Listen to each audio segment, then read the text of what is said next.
Allez, aujourd'hui dans Boulangerie Papa les amis, nouveauté. On va se faire un pain que jamais personne n'a fait. Ok, pourquoi? Parce que c'est pas la meilleure des idées. Ok, c'est quoi l'idée? Faire un petit pain comme ça, donc ça n'a pas trop poussé. Par contre, on a un joli alvéolage. Ça va être un pain sur de la T45 et de la farine d'épeautre T80. Ça, c'est pour le côté tranquille qu'on va pétrir dans un sac congélation, les amis. Ok? Je sais pas pourquoi, ça me trottait depuis un petit moment dans la tête. Je me suis dit, je vais tout mettre dans le sac congélation. Et si ça marche, tant mieux. Si ça marche pas, on aura perdu 200 grammes de pâte. Allez les amis, suivez bien la vidéo. À la fin, je fais un bon débrief aussi pour bien qu'on comprenne ce qui est bien, ce qui n'est pas bien. Ok? Et voilà, il faut tester. Bon, confinement, ça ne me réussit pas. Allez les amis, bonne vidéo à tous. Aujourd'hui, c'est parti, on va se faire un pain. J'ai eu une pulsion là. Avec ce qui traînait dans les magasins, la T45, la farine épeautre T80. Ça, c'est les trucs que j'ai trouvé le plus facilement l'autre jour. Je vais tout mettre, mes ingrédients. Elle est là. Je vais faire un pain avec un sac congélation pour pas salir du tout. Bon, je vais tester. Puis ça marche pas, tant pis. T45, 115 de petite épeautre, enfin d'épeautre T80. Sel 4 grammes, 70 de levain pâteux. Je l'ai pris au levain pâteux pour avoir un petit peu plus de peps. En fait, là, le levain pâteux, ça va m'apporter un peu plus de tonus.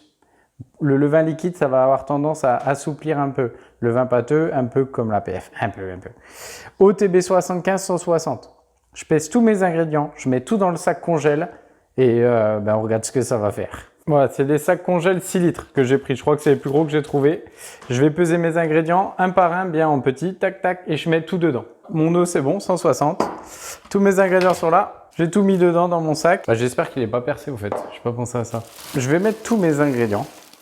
Donc, c'est un pain sur levain. Hein. Là, il n'y a que du levain pâteux. Je n'ai pas mis de levure. Qu'est-ce que je vais faire? Je vais le fermer peut-être. Donc le but, ça va être de tout mélanger. Je rigole tout seul parce que c'est ouf. Je vais voir si ça va donner quelque chose. J'y vais doucement pour essayer de pas tout percer non plus. Alors pour le phrasage, je pense qu'il n'y aura pas de problème. Hein. Je vous rappelle, le phrasage, c'est le premier mélange. Mais pour l'étirage, alors là, je sais pas si ça va marcher, je sais pas comment je vais faire. Le but, ça sera de sortir un pain demain, ok, vu que là, il va avoir une longue fermentation. Un pain de 450 grammes, sans avoir à salir, en fait, en mettant tout, et puis voilà. Donc, après 5 minutes, voilà ce que ça me donne. Que j'ai ouvert un peu. Bon, là, je l'ai pas fermé, en fait, je le tape comme ça, là. Voilà, je fais des petits bidouillages, je regarde que tout soit bien mélangé. Et puis je façonne en mode chaton, j'appuie comme ça. Là, je vais laisser une première phase, un petit repos, là pendant 20 minutes comme d'hab. En fait, je vais faire le même process que d'habitude. 20 minutes. Dans 20 minutes, je vais reprendre, je vais essayer de triturer un peu le pain. Et puis voilà, après je vais laisser en pointage toute la nuit, je pense, vu que c'est un pain sur levain. Là, je vais le laisser en pointage un petit peu jusqu'à minuit. Le but, ça va être d'avoir un pain sans rien salir. Voilà, c'est mon but. Allez, on y retourne. Donc là, ça va faire 1 heure que ça patiente. Hein. Donc là, il ne s'est rien passé de spécial. Je me demandais comment faire, parce que là, ça colle. Hein. En plus, le fait de faire avec la T45 plus les pots de T80, là, les pots, ça colle énormément. Donc là, bon, je ne sais pas trop dans quel bourbier je me suis mis. C'est pas grave. Ce que j'ai voulu faire tout à l'heure, en fait, c'était pour mélanger, j'ai malaxé comme ça dans mes mains. Faire attention que ça ne perce pas le sac quand même, parce que là, sinon, l'expérience échoue. On va voir comment ça se passe, de toute façon, qui ne tente rien à rien. Le but, c'est surtout de bien regarder que tout soit bien mélangé, ok, qu'il n'y ait pas de morceaux de farine, parce que ça m'est arrivé tout à l'heure. Donc, bien appuyé, etc. Là, je vais faire un petit pointage à température ambiante jusqu'à, à mon avis, jusqu'à minuit. Donc, ça va faire 3 heures. Alors, avant la nuit, j'en suis là. Donc, ça me fait quelque chose de pas mal collant. Mais voilà, c'est normal. Par contre, bon là, j'étire. Je peux pas trop bien étirer, mais si j'étire, je vois qu'il y a du réseau qui s'est créé. Hein. Donc, j'espère que c'est assez bien mélangé. Ce que je vais faire, je vais le laisser, vu qu'il n'y a que du levain, pas une dose énorme, je vais le laisser au garage, c'est-à-dire à peu près à 15 degrés, 15-16 degrés cette nuit, pour éviter de trop bloquer la fermentation. Donc voilà. Et demain matin, on verra un petit peu ce que ça donne et sûrement qu'il faudra Mettre tout ça dans un petit cul de poule pour le façonnage. Allez, à demain les amis. Et voilà, donc là, ça a passé exactement 8 heures à 16 degrés à peu près, c'était dans le garage. Donc là, on voit que ça a bombé, que ça a fermenté, hein. Pas de problème. On voit que les gaz sont emprisonnés, sont retenus. Donc ce que je vais faire, je vais mettre la caméra en haut et je pense que je vais le placer dans un cul de poule quand même. Parce que là, je vois pas comment je vais pouvoir le travailler, le peigne. Bon, je vais faire ma technique. Je vais huiler un petit peu mon bac quand même. Bon, là, j'ai pris de l'huile d'olive. Ça, c'est pour éviter de mettre de la farine et que ça m'embête. Hop, je vais prendre mon pain, je vais voir comment on va faire. Je retourne le sac complet.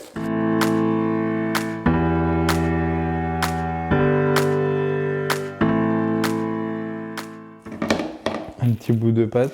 Bah, c'est de la pâte, hein. Alors, par contre, je pense que je vais avoir pas mal de pertes. Alors, j'essaie de bien racler ce qu'il y a sur le bout de mon sac, là. Je prends mon temps. Alors, peut-être que ça vient de l'épeautre.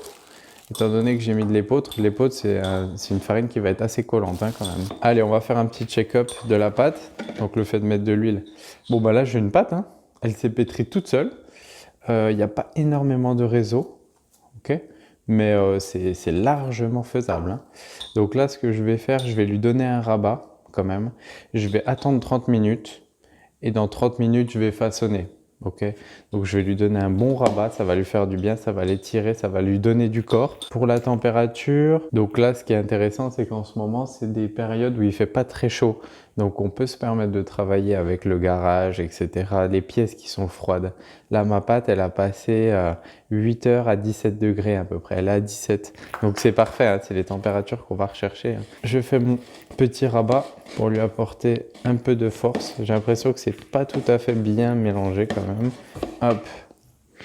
Et dans 30 minutes, on va travailler, on va la mettre en forme une nouvelle fois.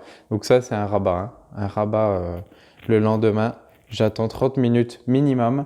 Je vais la façonner et ensuite, on partira en après.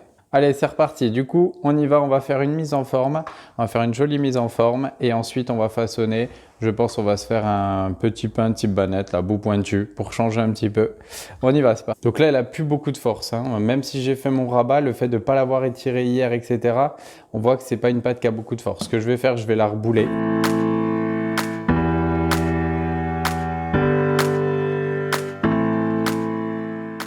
Voilà, bien la rebouler, que la trace de doigt ne ressorte. Hop, et là, je laisse 5 minutes et ensuite, je vais faire mon façonnage. Après ma détente, on y va. Petit façonnage. Donc, ce que je vais faire, je vais quand même pas mal fariner. Je sens que ça colle. Hop, je retourne.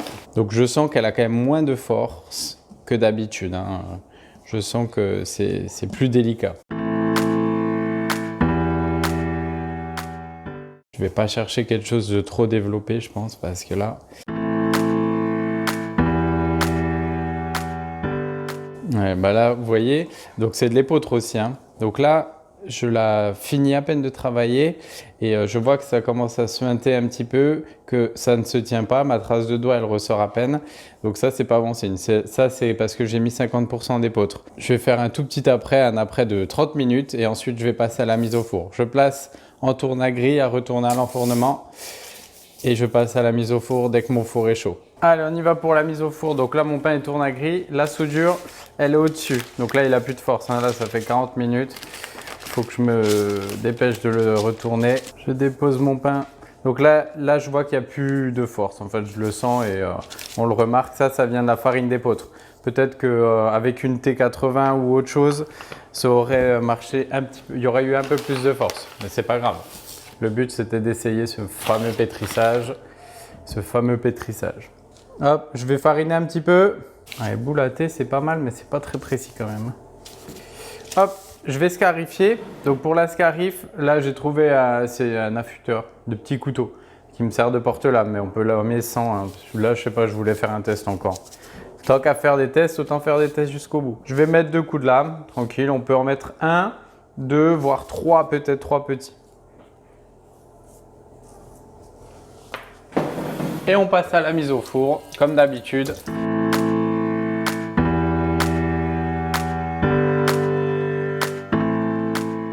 Et voilà les amis, la vidéo touche à sa fin. Alors, petit débriefing comme d'habitude. Donc là, on voit qu'il y a un tout petit peu de grigne, mais pas trop. Hein. L'alvéolage, on est pas mal hein, sur quelque chose de 50% T45, 50% épeautre, T80. Donc c'est quelque chose, la T45, ça sert de support pour apporter du gluten, ok, pour avoir quelque chose de un peu stylé, parce que 100% petit épeautre, c'est délicat, ok, c'est des pattes qui vont pas se tenir. Hein. Donc là, voilà, ça c'est pour l'intérieur. Le dessous, alors on voit que ça a fissuré dessous. C'est la première fois que ça me le fait les amis.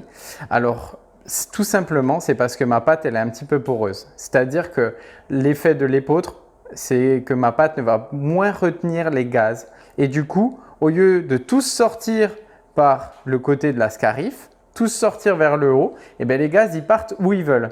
Et du coup, ils partent sur le bas. Ils n'ont pas de règles, hein. Leur but c'est de sortir.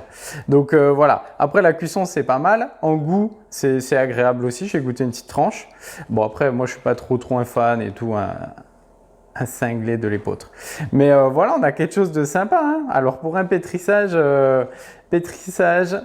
au sac congélation les gars, ça c'est beau. Alors les amis, petit débrief surtout quand vous faites des tests comme ça, parce que là ça me trottait dans la tête depuis un moment de faire ce truc dans un sac congélation. En fait, il n'y a pas vraiment d'intérêt. Pourquoi? Parce que du coup, on gâche un sac congélation, donc ça fait des déchets, alors que, et en plus, ça pétrit. C'est un peu délicat parce qu'il faut vraiment sentir que la pâte, elle se forme et tout, c'est très technique. Donc voilà, mais ça me trottait depuis un moment dans la tête, donc je voulais en être sûr. Maintenant, c'est bon, je passe à autre chose. Et j'ai pas mal de trucs sur le feu, je vous le dis. Donc voilà, bon, c'était juste pour essayer, à part ne pas trop salir au début parce qu'après du coup, on s'en met plein les mains au moment de sortir du sac. Donc le fait de pétrir dans un petit cul de poule comme je fais en douceur, c'est mieux, hein. Il n'y a pas d'intérêt vraiment. Et puis pour l'écologie les gars, on va essayer de ne pas tuer les tortues, hein, parce qu'on aimerait bien les revoir. Donc voilà, les sacs congélation, on laisse ça pour le congèle et voilà, on pétrit à la main tranquillement dans un petit batteur ou alors un petit cul de poule et on ne se stresse pas. Si vous voulez faire des tests, alors il ne faut pas faire comme moi. C'est-à-dire, si je veux faire un essai ou un test, je ne vais pas partir sur une recette que je ne connais pas, avec des farines que je ne connais pas. Là, c'était des farines du commerce, de l'épaule T80 et la T45 que je ne connais pas, parce que je ne peux pas le comparer. Encore, j'aurais pris une recette que je connais et je l'aurais pétri avec. Il y aurait eu comparaison, on aurait pu faire un test. Mais là, c'était juste pour le délire, pour le fun. Ben, je suis confiné hein, depuis trop longtemps, donc ça commence à tilter là-dedans. Hein. Donc les amis, merci beaucoup de m'avoir suivi et j'espère à très bientôt. N'oubliez pas de partager et de vous abonner les amis. Allez, ciao ciao sur Boulangerie Papa.